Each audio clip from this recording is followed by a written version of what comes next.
Hello, this is Ken Ferry with this week's Boots in the Field report. Kind of start out this week's report with a discussion with the retailers on how crops are doing in their area. Talked with Jeff up in Wilmington at Ritchie Grain, and he said corn is in full pollination up there. The beans are now starting to recover from the rains they had from 3 to 5 inches in their rain events and slowed those beans down. They're now starting to recover. Not a lot of replant going on up there from the beans. The ponds did look rough, but most of them didn't have to be replanted. Move on over there into Livingston County, talking with Jeff up there at Trainer Grain.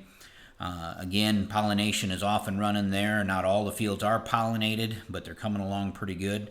The beans, he said, are finally starting to recover from their monsoons, where they picked up, in some cases, up to 15 inches in that 12-14 day period. Many of the ponds did get replanted, in some cases replanted 3 times. That's kind of a tough deal, but those Livingston County farmers, they just don't give up. They keep swinging. Fred over at Donovan says the crops look really good over there as well, and they're actually running maybe a little on the dry side. So things look good, but they don't have a surplus. They are dealing with some heavy Japanese beetle in the soybean fields, so they're trying to maybe catch them with their fungicide applications to slow them down, but kind of a surprising numbers there. Talk with Mark over at Sun Ag in Tazewell County. He said corn's in full bore pollination or finished up, and they're sitting on a surplus of water. They actually picked up anywhere from 2.5 to 3 inches last night in that event that came through. Said he is seeing some nitrogen issues in low ground in certain fields. The Japanese beetle pressure is surprisingly strong in some of their bean fields as well, and they're having to deal with it. He said gray leaf pressure is noticeably ratcheting up, especially in the susceptible hybrids, and they're seeing a lot of hocus spot in the corn, and I'm seeing that in a lot of other areas too. More hocus spot this year than we've seen in the past. Remember though, hocus spot is a bacteria, so don't count the hocus spot into your when you're scouting for the fungicide. So don't put it into your threshold figures there, because a fungicide's not going to do anything for that. In farm visits this week, I got the opportunity to go up in an airplane in McLean County. I love going up in an airplane this time of year as the tassels are starting to push out, because you can really dial in on what kind of uniformity you have. I saw a ton of nice fields from the air. This year, it's one of those years where it looks as good from the air as it does from the ground. You see a lot of solid fields. Most of the fields are showing very uniform tasseling from corner to corner. And because most fields are uniform, the ones that aren't uniform kind of stick out from the air. So you could see some of the sins of the spring up there. Some of the fields that got worked wet, and we have wheel track issues at an angle across the field. You could pick those out because those areas aren't pollinating on time with the rest of the field. Did see some fields from the air, a few, not many, that were starting to show nitrogen deficiency problems. Fields that are running out of nitrogen at pollination become very expensive.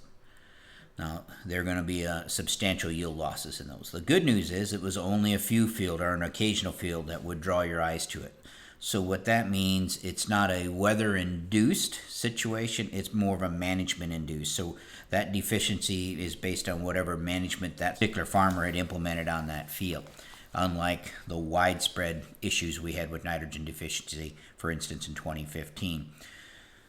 This is a reason why I think it's a good idea to see your crop from the air, whether it's imagery or whether it's a drone or whether you got a friend with an airplane to get up there and look at it so you don't miss that. Now, hopefully your scouts that are out there in the field, they would catch that before you could see it from the air.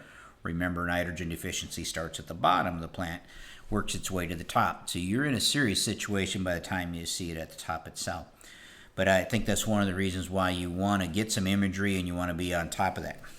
You don't want to be that guy with the yellow cornfield in the neighborhood. Down in Piatt County, we did find another field that was double traded that had rootworm beetle damage to the leaves and had substantial rootworm damage to the root system. And we did a saltwater float, and we're able to actually float both pupa and larva out of those fields, which that basically tells us we have resistance, and that resistance pressure is there. So that's another field that we picked that up in. So for the pest teams, let's stay on top of this rootworm issue. As don't let this sneak up on you and all of a sudden we've got down corn and we don't know where it come from. So as you start to see in this case, the grower was going to take that field out of corn on corn and put it back into soybeans, try to knock that pressure down. We know that rootworm probably has about a 2-mile movement, so it's a neighborhood thing more than it is just a specific field thing that we have to pay attention to. This corn is moving along like a freight train. It's amazing. Many fields are totally pollinated in that 3 to 4 day window. Now this is really good for ear retention or tip retention at the end. With this amazing pollination, not only is the first ear getting pollinated, but the second ear in a lot of fields is getting pollinated as well. Now it does change by population, does change by hybrid, but we're seeing a lot of second ears that are pollinated to the tip, and in many cases the second ear may even be close to the same size and maturity as the first ear.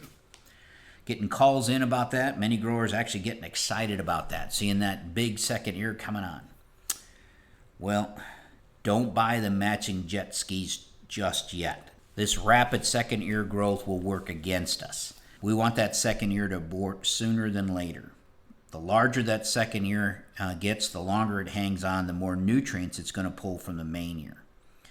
And as I look at these fields, I see enough plant health and I see enough moisture that I don't think these second ears are going to abort till we're well into milk or early dose stage. Once they abort, they start to rot. So the bigger they are, the more rot we deal with. Now we have a diseased ear that is hooked like an IV into the corn stalk, and that causes stalk quality issues at the node below the main ear. And we start to deal with the tops of that plant breaking out later this fall as we go to finish.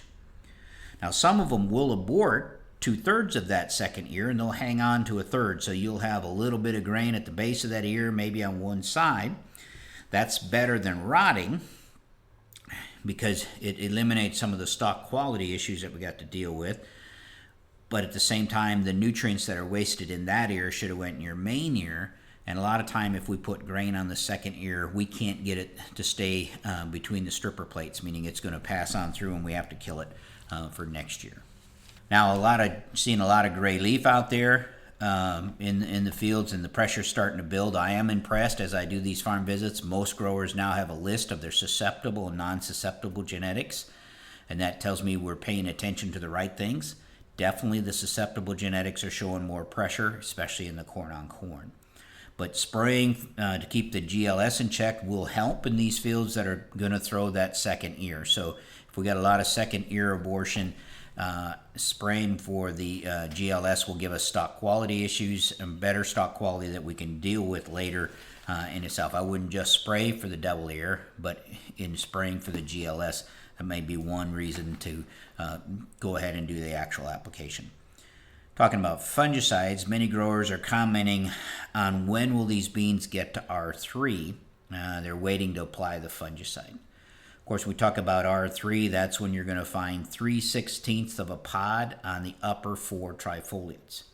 Now, typically, we have flat pods at the base when we get to R3.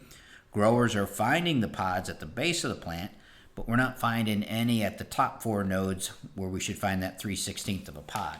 Well, that's because these beans are still in R2. R2 is the front end of rapid growth for a soybean. These beans are adding trifoliates at a pretty good clip each week. That's why you're not seeing pod development in those upper nodes, because we're adding nodes to it all the time. Plant height in a soybean is usually around 50% at R2. So these waist-high R2 beans are going to be awful big come fall. So start setting your sights on the fact that we could have shoulder-high or higher beans out of this in the fall, the way these beans are growing. Now, those fields that are under pressure from the Japanese beetle, it may be better to go ahead and push your fungicide timing to get that beetle if you're suffering from defoliation there. The water hemp are starting to stick their heads out of a number of fields, and the question's coming in, what do we spray them with now? How do we stop them? Well, because the beans are at R2, anything that we spray now is most likely going to come with a yield drag. We also have to worry about carryover of these herbicides into next year's crop. So in most cases, it's probably going to be better to start thinking about walking them out or cutting them with the combine. Here at Crop Tech, The guys have planted our last round of beans to get ready for our field day, as well as the Farm Journal Corn Soybean College. Invites for our field day will go out to the crop tech customers this week. Jeff up at Ritchie Grain is putting together a bus for you guys up there this year, just like last year. So give Nancy a call and get yourself a reserved spot on the bus. We're glad to have you guys down here. We are getting good sign up for the Corn Soybean College on July 24th, 25th. As of right now, we have people coming from 11 states, from Colorado to Maryland, North Dakota to North Carolina, as well as a good group coming out of 2 different provinces in Canada. So not only can you learn a lot in the classroom and out in our field sessions, but you get a chance to socialize with farmers from all over. And we know that's where the real learning comes from. To stay up to date, check out our website at croptechinc.com and subscribe to our podcast, Boots in the Field Report. Keep her safe, keep her moving.